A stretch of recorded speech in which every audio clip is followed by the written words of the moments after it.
তোমালোকক আজি পাঠ নম্বৰ 2 ত্ৰিমাত্ৰিক আকৃতিৰ বিষয়ে যোৱাকালি পঢ়াই আহিছোঁ।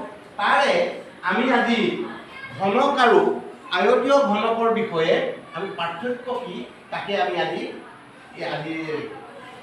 শ্ৰেণীকক্ষত চাম, পৰিচয় হ'ব। গতিকে এই ক্ষেত্ৰত তোমালোকলৈ মই এটি ঘনক আৰু আয়তীয় ঘনক আনিছোঁ। তোমালোকে এতিয়া আহি এটা এটা লৈ যোৱাচোন ইয়াৰ পৰা।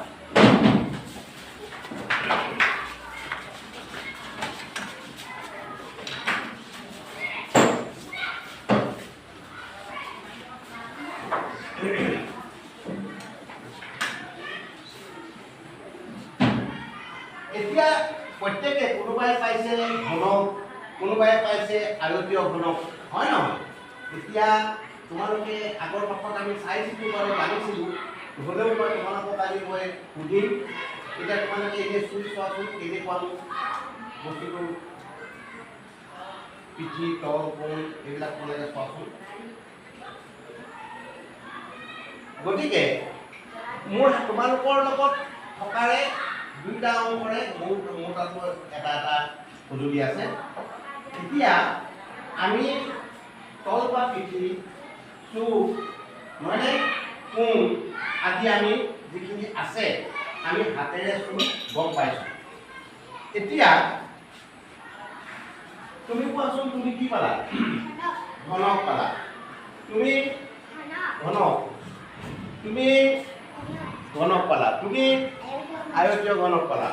তুমি আয়তীয় ঘনক, তুমি ঘনক চিনি পাইছা দেই। তুমি আয়তীয় ঘনক, তুমি ঘনক, তুমি আয়তীয় ঘনক, তুমি তোমালোকে চিনি পাইছা আৰু আমি বুজি পাইছোঁ যে তোমালোকে ইয়াৰ বিষয়ে জ্ঞানটো পাইছা।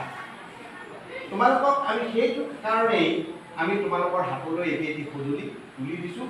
এই সঁজুলিটোৰ ওপৰত তোমালোকে জানিব লাগিব। এইটো পৰিচয় ঘনক আৰু আয়তীয় ঘনকৰ পাৰ্থক্যৰ বিষয়ে আমি দুটা আছে, নহয়নে? এতিয়া পিঠি বা তল, আয়তীয় ঘনকৰ পিঠি বা তল কেইটা থাকে? কেইখন থাকে? 6খন। কাষ কেইটা থাকে? 12টা। আৰু চুক কেইটা আছে? 8টা। ঠিক তেনেধৰণে ঘনকৰো চুক, ঘনকৰ পিঠি কেইটা আছে? কেইখন? 6খন। ঘনকৰ চুক কেইটা?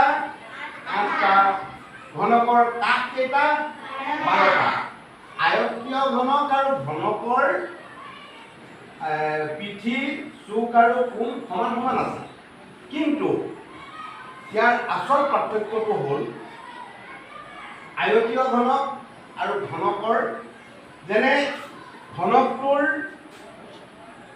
এইটো পিঠিৰ লগত এইটো পিঠি, এইটো পিঠিৰ লগত এইটো পিঠি, এইটো পিঠিৰ লগত এইটো আৰু এইটো পিঠিৰ লগত এইটো, চব সমান, নহয়নে? সমান। কিন্তু আয়তীয় ঘনকৰ এই পিঠিটোৰ লগত এইটো পিঠি সমান হয় নহয়? নহয়। এই পিঠিটোৰ লগত এইটো সমান হয় নহয়?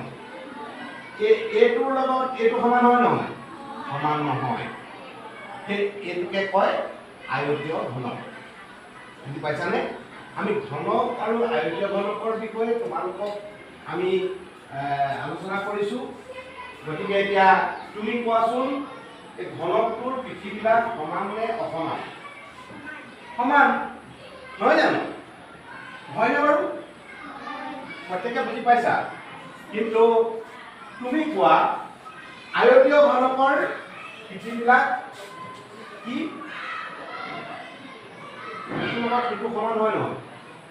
নহয়। এইটোৰ লগত এইটো সমান নহয়, এইটোৰ লগত এইটো সমান নহয়, এইটো অসমান। তাহলে ঘনক আৰু আয়তীয় ঘনকৰ এয়াই তোমালোকৰ পাৰ্থক্য বুলি মই তোমালোকক জনাইছোঁ। ইয়াৰ বিষয়ে আৰু পাছলৈ আমি পাম, আমি ভালদৰে আলোচনা কৰিম। ইয়াৰ আকৃতিটো আমি তোমালোকে বহীত লিখা অঁকাৰ পিছত আমি ইয়াৰ বিষয়ে আৰু কিছুমান আমি জানিবলগীয়া কথা আছে। তোমালোকে অহাৰ পাছত পঢ়ি চাই মই আকৌ তোমালোকৰ লগত এই বিষয়ে আলোচনা কৰিম।